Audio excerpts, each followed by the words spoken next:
Hi there, thanks for joining us. Can a multinational corporation that does not have an office inside Canada, but which is looking to get established in Canada and eventually send employees to Canada, can that multinational corporation secure work authorization for its future employees under the Intra-Company Transferee Program? The answer is yes. But the rules have changed.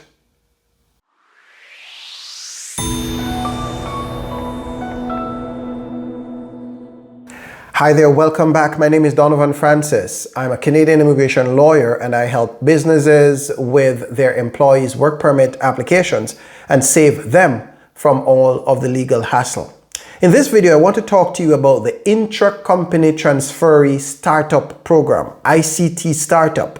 The ICT Startup is a means for a multinational company that does not yet have an operation in Canada to eventually set up an operation and send employees to Canada. Now, the rules surrounding an ICT have changed. In the past, multinational or a company that was not even a multinational company, so a single company that was an international company, meaning they did not have a Canadian operation. Let's say they had, for example, an office in the US, and that was the only office, that was the only country that they've had an office in.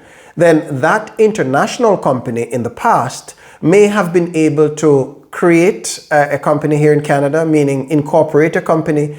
And then once they've incorporated and established an office, then they may have been able to transfer an employee from their foreign location, their US office, to the Canadian location.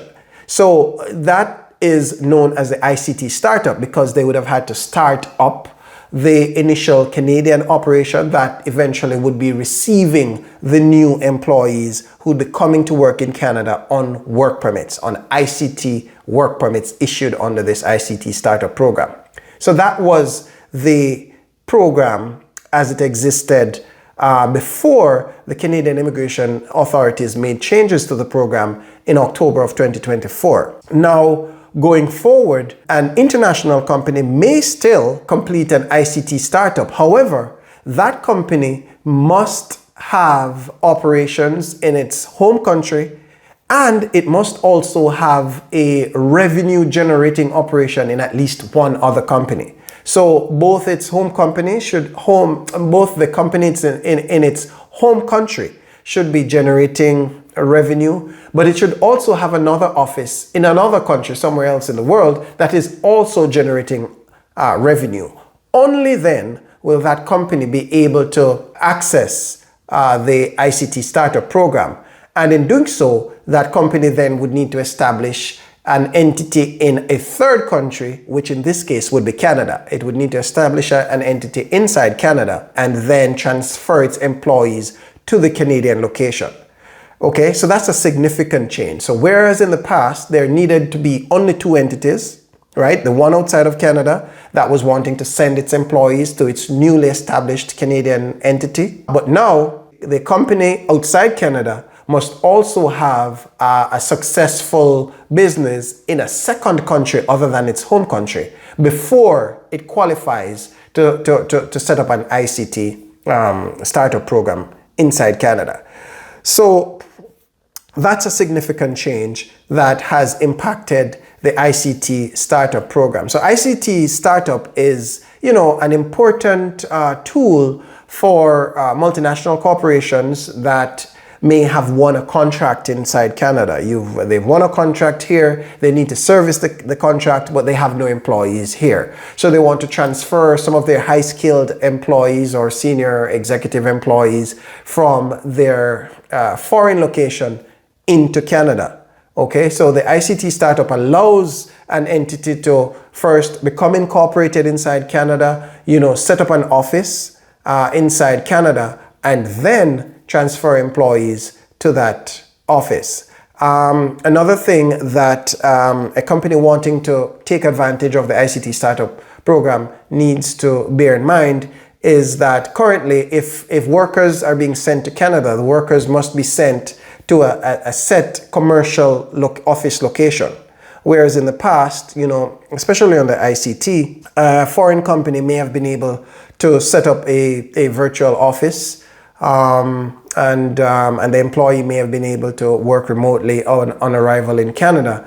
Now there's a requirement for ICT in general that there be some kind of an established office location that the employee is going to be working out of, and a remote type of setup is not going to be viable for this ICT startup nor any of the other ICT programs. So that's going to be something also important to bear in mind for somebody wanting to establish a new qualifying entity inside Canada so as to be able to take advantage of the ICT program.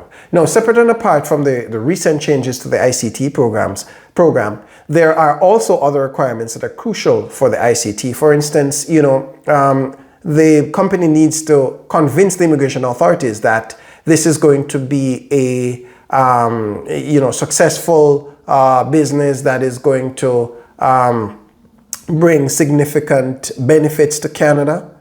And one of the things the company will need to do when it's attempting to set up the Canadian operation is to have a business plan that outlines exactly how the Canadian society and the Canadian economy and the Canadian labor force will benefit from the establishment of this company, how the specialized knowledge that its employees have will be transferred to Canadians, and so on. And so a business plan is going to be a crucial element for this setup, and obviously this company will need to show that it has sufficient revenue to offset its expenses inside Canada. All right. The company will also need to show that it has sufficient revenue to offset its expenses inside Canada. So I trust you found this bit of information about the ICT Startup Visa Program useful. And as always, please go ahead and like our videos, subscribe to our channel, and check us out on go.gooselaw.com. Thanks. See you again.